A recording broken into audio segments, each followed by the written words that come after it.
bienvenue à mon podcast. Je suis Lise de Laine Trélise, teinturière de laine, et bienvenue à mon atelier où je suis basée en Grèce, à Athènes plus précisément, et je suis ici aujourd'hui avec ma chienne Dakai pour vous montrer certaines choses et partager certaines choses avec vous.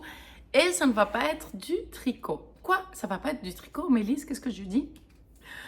Je vous avais dit pendant le dernier podcast que j'avais des nouvelles choses à vous partager avec vous et je suis très contente d'avoir l'opportunité de le faire aujourd'hui.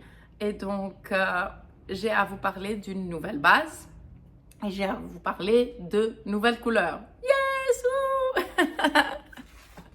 Je suis, oui, super excitée, comme vous pouvez voir, et très contente que finalement, je peux partager plus de détails. Donc, certains d'entre vous, vous savez que, voilà, moi et Mayak, on a travaillé dans une collaboration ensemble d'une laine italienne. Donc, je vais dire l'histoire de nouveau et avec plus de détails et où on en est maintenant et comment on va aller vers le futur et quoi attendre sur ça. Et après, je vais vous montrer les nouvelles couleurs. Êtes-vous prêts? Prête? Prête? Tout le monde est le bienvenu, bien sûr. Donc, tout a commencé en juin 2019. Et c'est rigolo parce que Instagram m'a dit hier que j'étais à Dublin en 2019, donc il y a 5 ans. Donc peut-être au jour le jour. C'est rigolo comment les choses arrivent parfois. J'ai rencontré Andrea de Mayak. Donc Andrea, c'est l'une des deux personnes qui ont Mayak et après ils ont un team de personnes derrière eux. Et donc j'ai fait sa rencontre et on a commencé à discuter de différentes choses. Moi, à l'époque, je voulais avoir une laine vierge pour Trélise et je voulais chercher d'avoir une laine soit grecque, soit méditerranéenne, parce que la laine grecque est assez rustique. Mais voilà, c'était simplement une idée. Je ne peux pas encore commencer mes recherches quand j'ai parlé avec Andrea. Et je lui disais que voilà, je suis un peu pensive parce que voilà, préoccupée parce que la laine grecque est très rustique et je voudrais peut-être la mélanger avec quelque chose d'autre, mais je voudrais pas que ça soit voilà de la laine qui vient d'ailleurs parce que sinon il n'y a pas vraiment de sens. Le côté grec ou méditerranéen, ça changerait. Bon, après, il y a toujours la solution d'un mérinos, mais j'aurais bien voulu faire quelque chose de plus original, on va dire, si je me mets dans une aventure comme ça. Puis, il m'a dit qu'il est vétérinaire. En fait, je crois qu'après qu'il m'ait dit qu'il était vétérinaire, j'ai dit tout ça parce que j'ai trouvé ça, oh, c'est super, t'es vétérinaire, c'est super intéressant. Et puis, il m'a proposé que si jamais j'avais besoin d'aide, de faire des examens sur la laine, sur le diamètre de la laine, etc., qu'il pourrait éventuellement m'aider. Et j'étais très contente qu'il me pose ça. J'ai trouvé ça très gentil de sa part. Et aussi, il me disait que malheureusement aussi les laines italiennes sont assez rustiques, qu'il ne pouvait pas penser sur le moment à quelque chose qui pourrait m'aider ou m'intéresser. Donc voilà. Ensuite, moi, en été, en juillet, août, je pensais faire voilà, mes recherches, mais malheureusement, ceux qui me suivent depuis savent qu'en 2019, la loi en Grèce a changé. Je ne pouvais plus travailler chez moi et je devais me retrouver un studio pour continuer à travailler. Mais malheureusement, je ne pouvais pas. Je n'avais pas cette possibilité économiquement. Et j'ai fait un funding et les gens, vous m'avez aidé tous. Et donc, j'ai pu continuer Trélise. Donc, Trélise est là grâce à vous. Après, voilà, on est 5 ans après et je suis toujours là grâce à vous parce que sinon ça aurait été pas possible. Et puis, donc voilà, toute cette recherche est allée un peu en arrière. Et ensuite, j'ai rencontré de nouveau Andrea en janvier 2020, où moi j'étais là-bas pour Vogue Knitting Live, donc l'événement que Vogue fait. À l'époque, j'étais super malade pendant 3 semaines. Et ça, c'était en plein milieu.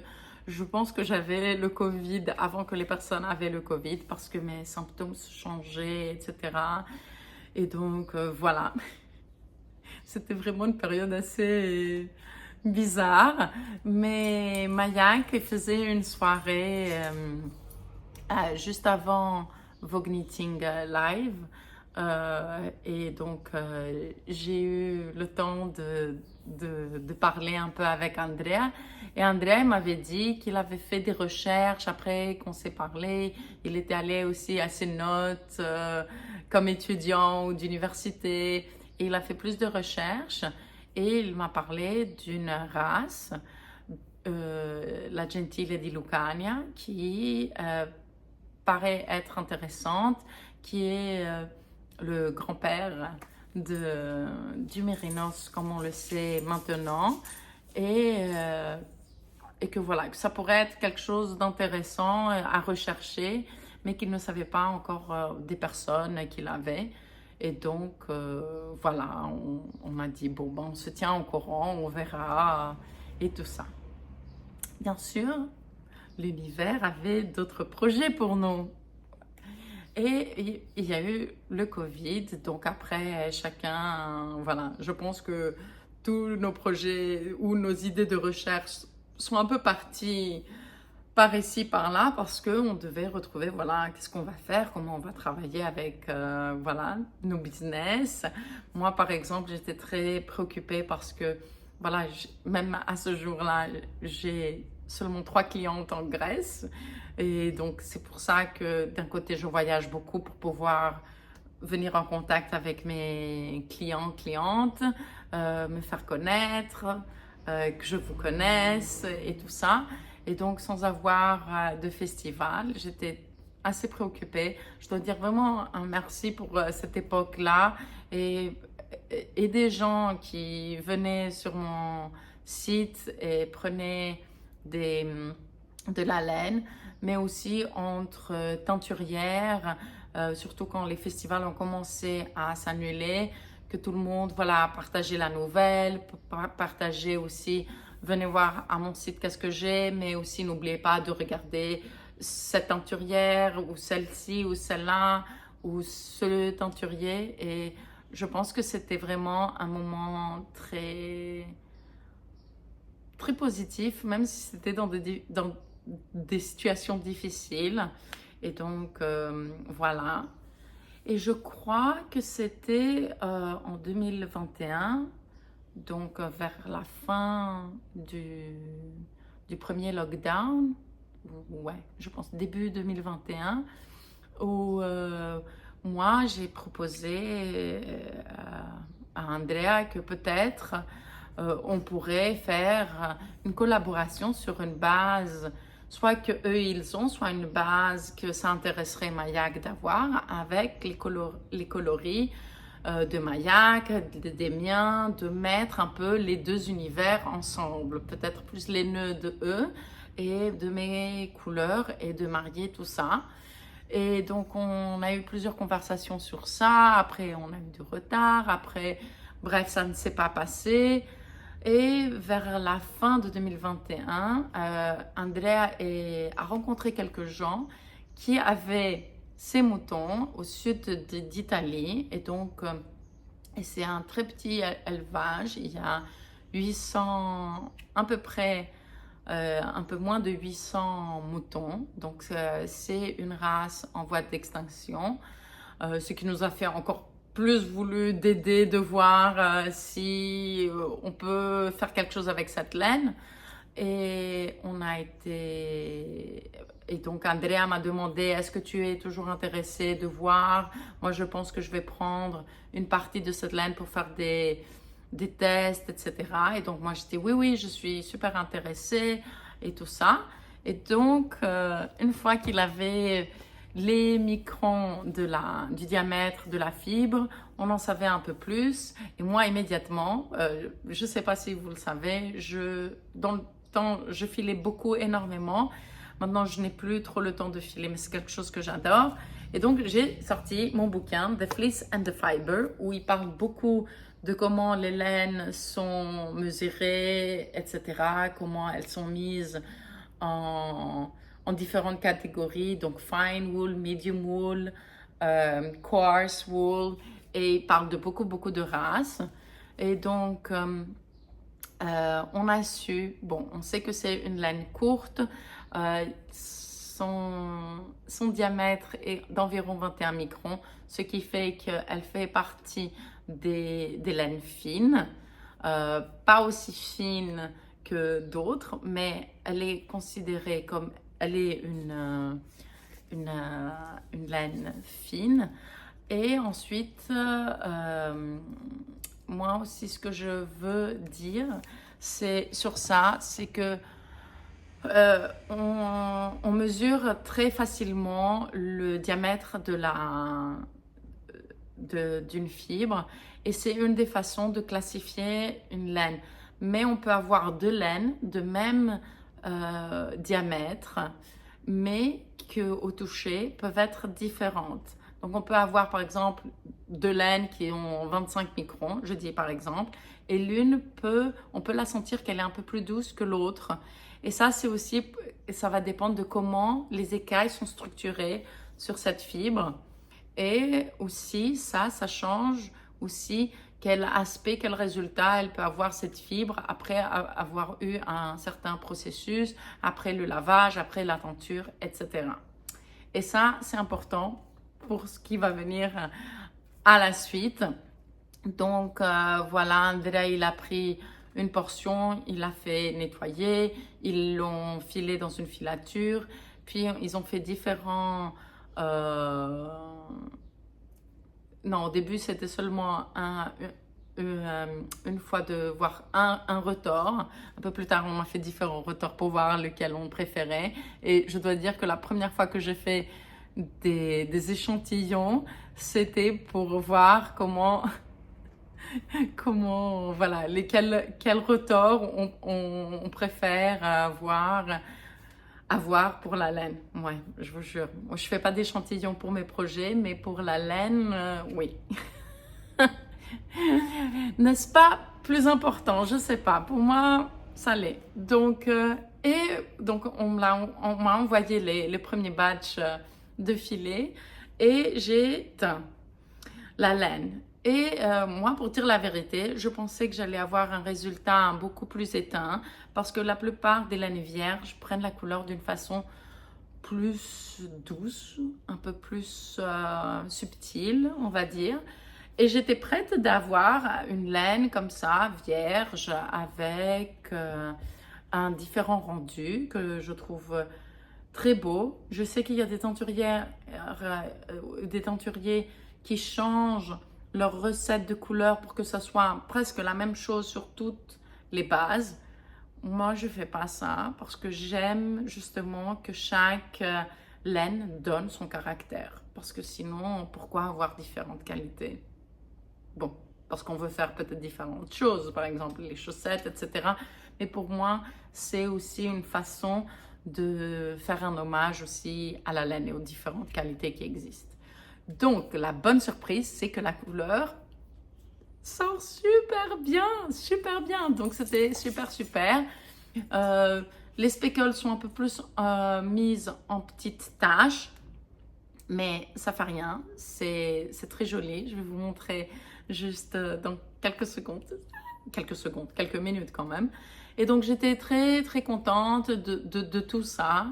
Et donc, en juin 2023, donc l'année dernière, moi et Andrea, on est allés voir le troupeau.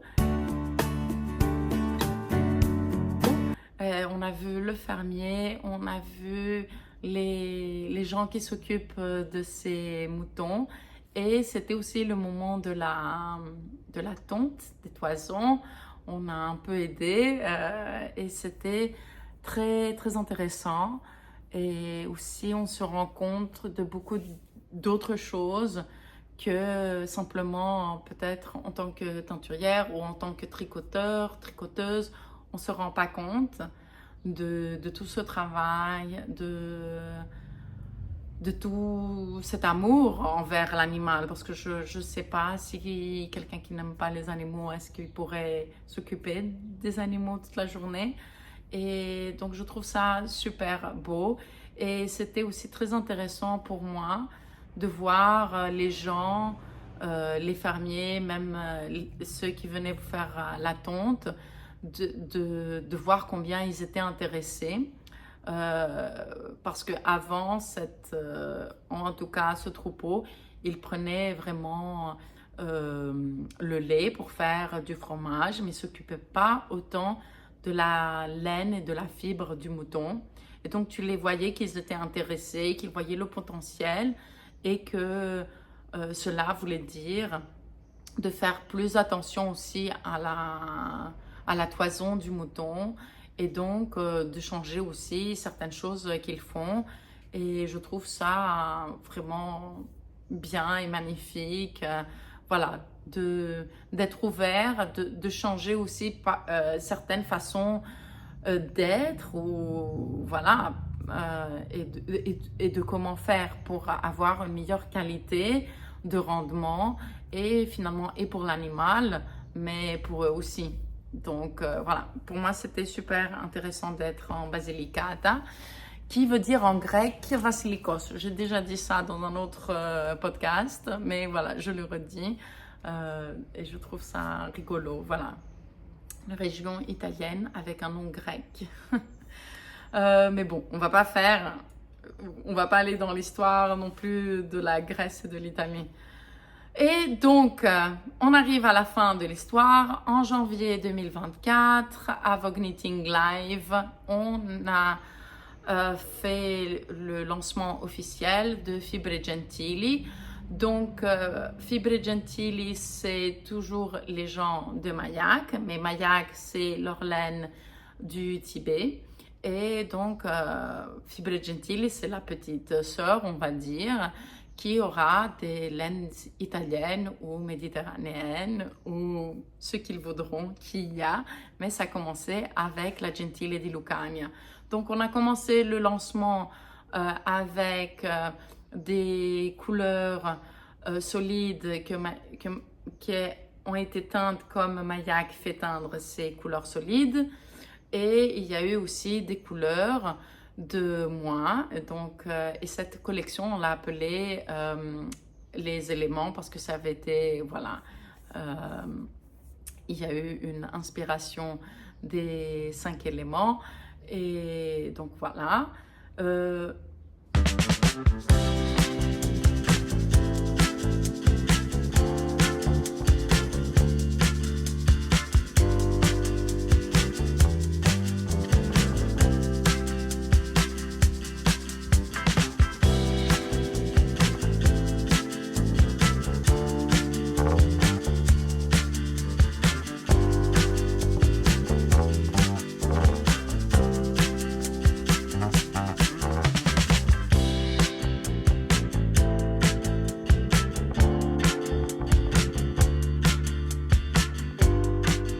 Maintenant, on va continuer chacun un peu de notre côté. Eux, Fibri Gentili, ils vont continuer avec leur propre collection de couleurs et ce qu'ils voudront.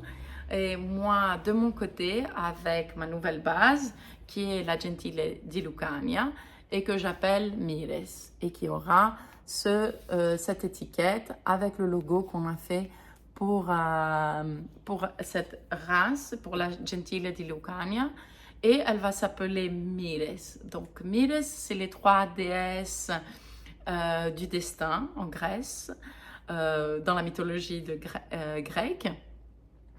Et j'ai presque immédiatement pensé à ce nom, même s'il écrit très bizarrement.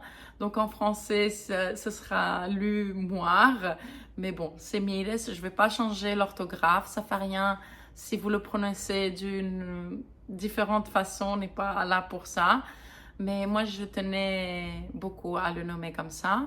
Les trois déesses du destin qui sont Clotho, Lachesis et Atropos. Donc, Clotho, c'est celle euh, qui file la laine,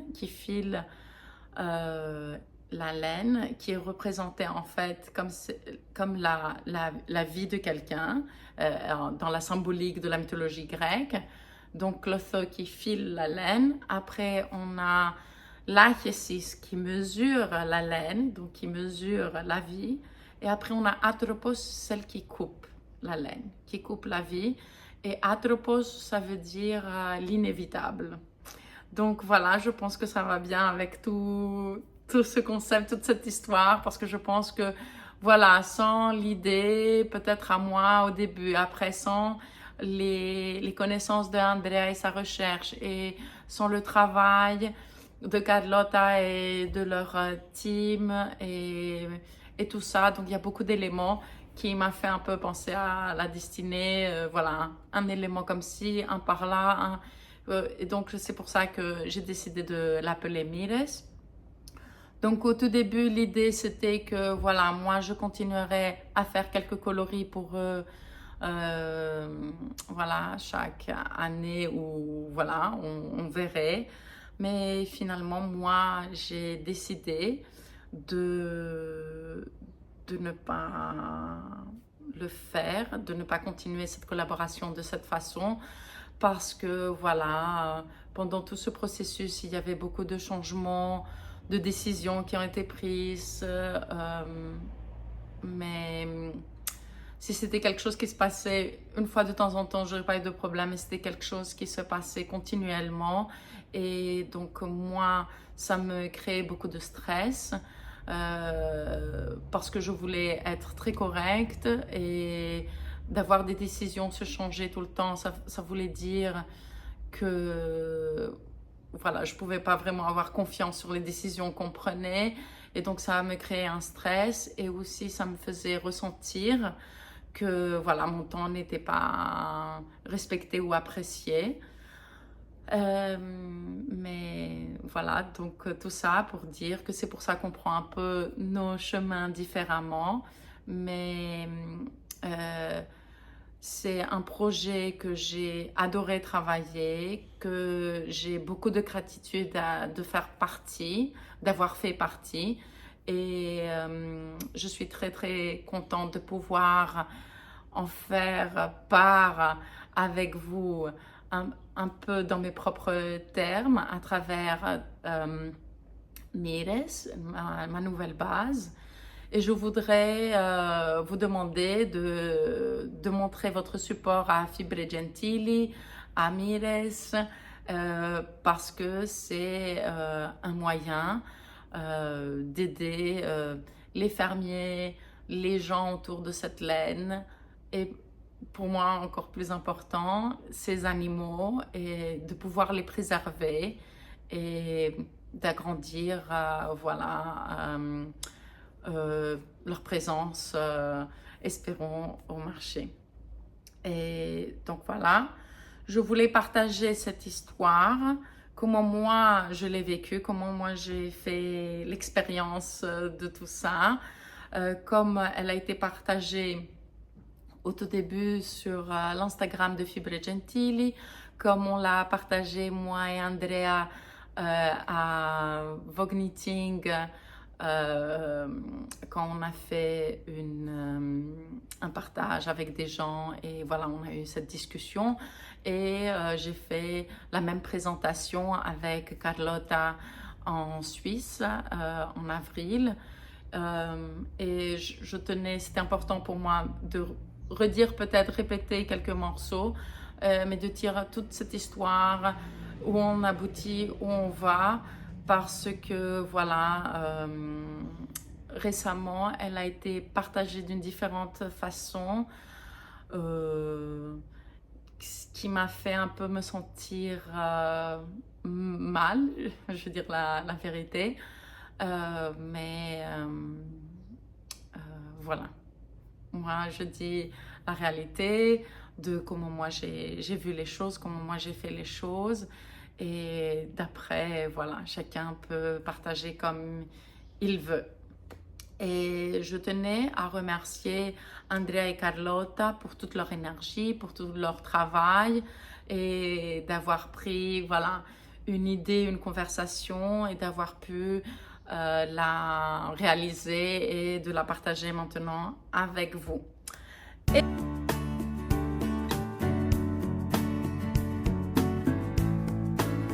Et maintenant, on va parler couleurs. Yes! Donc, est-ce que vous êtes prêts de voir les couleurs?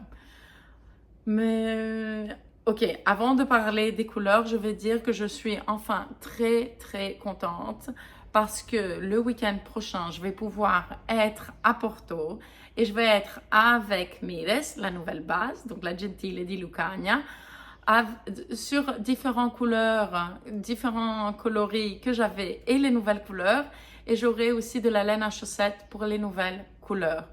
Malheureusement, pour ceux qui ne peuvent pas aller à Porto, la seule chose que j'ai le temps en ce moment, c'est de mettre des précommandes pour les nouvelles couleurs.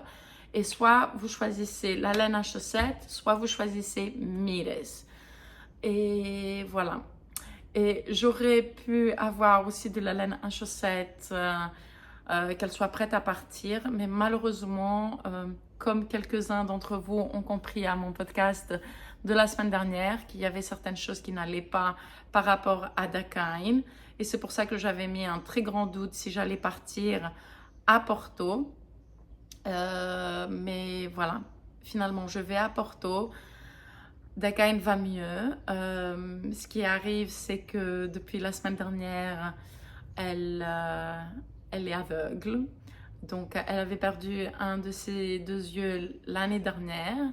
Et malheureusement, elle a une très grande infection. Je ne sais pas comment à son œil, à son bon œil. Mais maintenant, elle ne voit pas du tout. Donc, on a eu 2-3 jours qui ont été très difficiles parce que elle marchait pas ou presque pas du tout. Et donc, je la soulevais beaucoup. Ouais, je me suis fait mal au dos aussi. Et donc, toute la teinture et tout ça est parti en arrière. Mais bon, maintenant, elle peut marcher. Elle fait très confiance. Elle va vraiment bien. L'inflammation n'est pas partie en entier, mais c'est aussi à cause de l'âge. Le processus de guérison est beaucoup plus lent.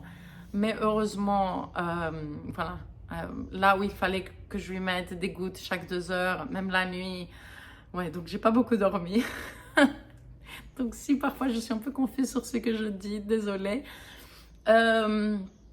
Mais maintenant c'est seulement 4 fois par jour.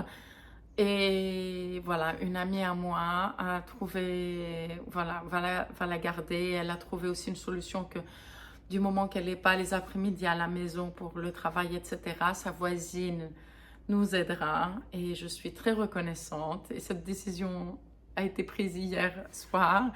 Donc je suis très, très reconnaissante à mes amis de pouvoir faire ça pour moi. Et je suis très contente de pouvoir aller à Porto aussi parce que ça fait 2 années que je voulais aller et enfin j'allais être là-bas. J'aurais été très déçue de décevoir le monde, de ne pas y être. Mais voilà, je peux y aller et je dois dire que, ouais, je ne sais pas quelle autre leçon Dakine va m'apprendre, mais ouais, je pense que les animaux sont incroyables. Et ouais, dans son amour. Et je trouve incroyable que voilà, dans une semaine, elle... et surtout aussi dans toute cette chaleur qu'on a, c'est pas du tout évident de pouvoir commencer à vivre avec de nouveaux paramètres. Ouais, incroyable. Bon, voilà la petite parenthèse.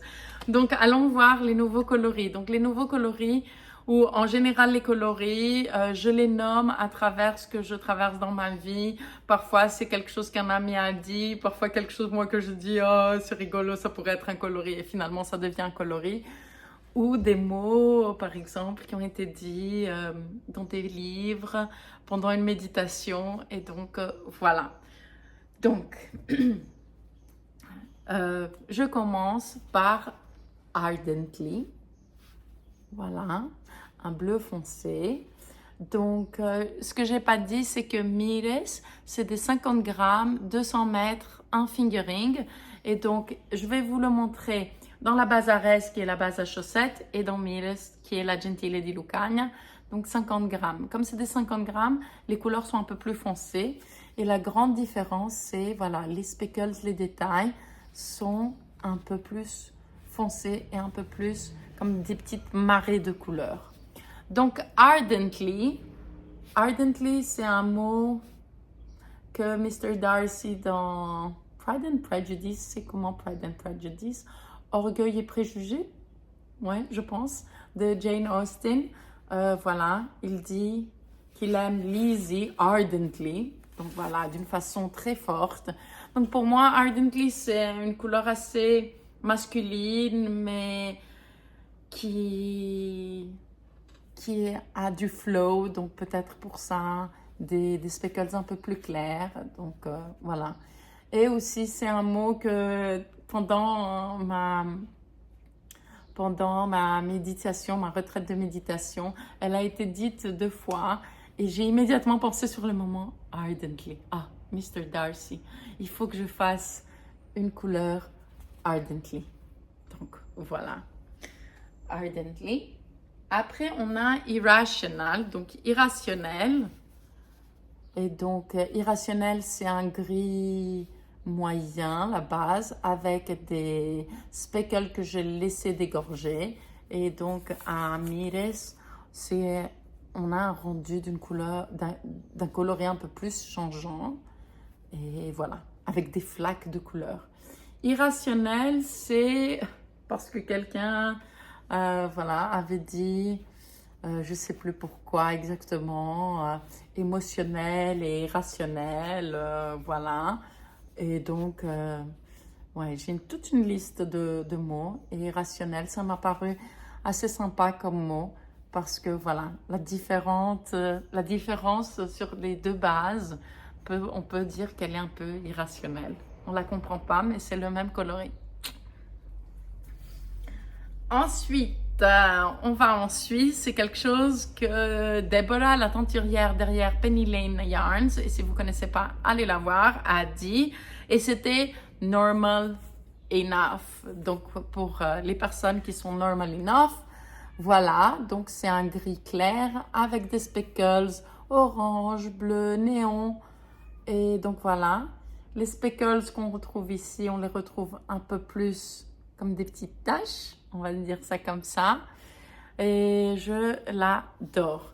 Et donc, ce que je veux aussi partager et que j'ai trouvé intéressant, c'est que ces 2 coloris sont les mêmes. Ce que je veux dire, c'est que les mêmes couleurs que j'ai utilisées pour ce coloris, j'ai utilisé pour celui-là. Ce qui a changé, c'est de combien de couleurs j'ai utilisé en voulant dire le montant de colorants, parce que les couleurs sont exactement les mêmes, le même nombre de couleurs, etc. Ce qui change, c'est la quantité et la technique. Donc, j'ai trouvé ça intéressant et c'est pour ça que j'ai décidé finalement de garder les 2. Et c'est pour ça qu'on a Irrational, qui n'était pas prévu, et on a aussi Normal Enough. Ensuite, on va aller, le nom a été inspiré par ma méditation, ma retraite de méditation, et c'est You are bound to be successful. Et donc, voilà, si on veut être successful, on a besoin d'un peu d'or. Ça ressemble à mon coloris le Louvre, mais qui est un peu plus dramatique dans ses changements de couleur et dans ses speckles. Et c'est rigolo comme certains speckles n'ont pas été tellement pris sur Ares, mais sur Mires, super. super. J'adore, j'adore, j'adore, oui. Je pense que you're bound to be successful. Et bound to be successful. Ça veut dire que you're bound to be successful, c'est que, voilà, si tu vas faire le travail et les choses comme il faut, sûrement tu auras du succès. Voilà, you are bound to be successful. Et donc, je pense que si vous utilisez ce coloris, vous allez avoir du succès. Ensuite, on va en Suisse de nouveau. Je sais, je vous voyage par-ci, par-là. Et c'était, le nom, c'est Don't Shine, 3 petits points, Glow. Et donc, on a, voilà, ce coloris très fluo avec des speckles orange, vert, un peu violet qui viennent par-ci, par-là. Et Don't Shine, Glow. Il peut rappeler un peu le coloris Dishonest Ochre, mais Dishonest Ochre, c'est des très petites touches, des speckles très fins, tandis qu'ici, on n'a pas de speckles fins et d'autres couleurs. Ici, on est plus vers les oranges et les verts. Et puis après, on a 3 coloris dans les rouges roses et je suis très très contente. Je dois dire que je suis un peu... je n'étais pas très sûre d'utiliser ce nom pour coloris. C'est même pas un nom, c'est une phrase.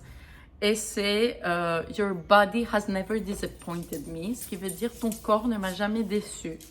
Donc vous pouvez croire à ce que vous voulez, mais on parlait de laine, mais je trouvais rigolo et donc voilà. Your body has never disappointed me. Donc c'est un rosé rouge, je vais dire. Il y a on dirait un sorbet fraise. Je veux dire ça. Et j'avais dit ça aussi pour Who's the Dyer. Mais Who's the Dyer, il est un peu plus vers le orange. Malheureusement, je ne l'ai pas teint. Sinon, je les mettrai côte à côte. Donc, voilà. Your Body Has Never Disappointed Me, qui est très vibrant et qui a plusieurs couleurs très sympas. Ouais, ça me fait rappeler des fruits rouges ou quelque chose comme ça. Et je dois dire que les fruits rouges ne m'ont jamais déçu. Et donc, ensuite, ceux qui ont vu le podcast sur la Suisse savent, ou ceux qui ont été en Suisse, savent que l'un des serveurs là-bas, serviteur, comment on dit serveur, serviteur? Je sais pas. Bref, du restaurant, disait, parce qu'il avait compris qu'on était un peu de partout, il disait « Amore, muchas gracias ». Donc, on a le « amore » dans une base rose et le « muchas gracias » dans tous les petits speckles, voilà, qu'on peut retrouver. Et voilà, c'est toujours un peu plus foncé dans Mires et les petits speckles qui sont un peu comme des taches, comme des coups de pinceau d'un artiste, je trouve. Bref. Et le dernier n'était pas,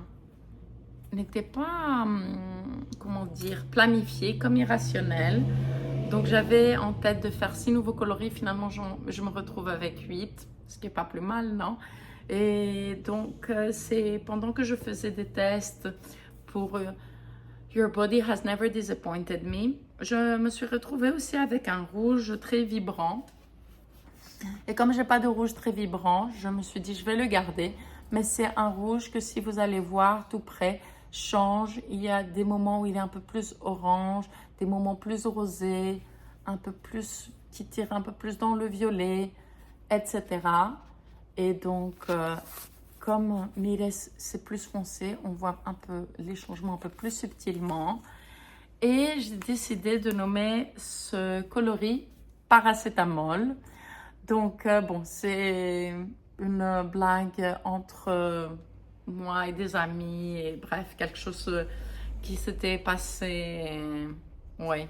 Et donc, je pense que, voilà, paracétamol est un coloris pour les gens qui savent tout et pour les gens qui doivent tricoter et oublier les gens qui savent tout et leur énergie. Oui, voilà. Donc, c'est un coloris qui est un peu ironique, mais qui a beaucoup de gratitude aussi dedans. Donc, voilà les choses que j'avais à vous partager. J'espère que vous avez appris des choses intéressantes, que vous avez aimé les nouveaux coloris. Donc voilà, là je vais préparer le site pour que vous puissiez précommander ces nouveaux coloris, soit en laine à chaussettes, soit qui est la base Arès, soit en gentile, qui est la base Mires. Voilà, merci beaucoup de votre temps pour ce moment de partage.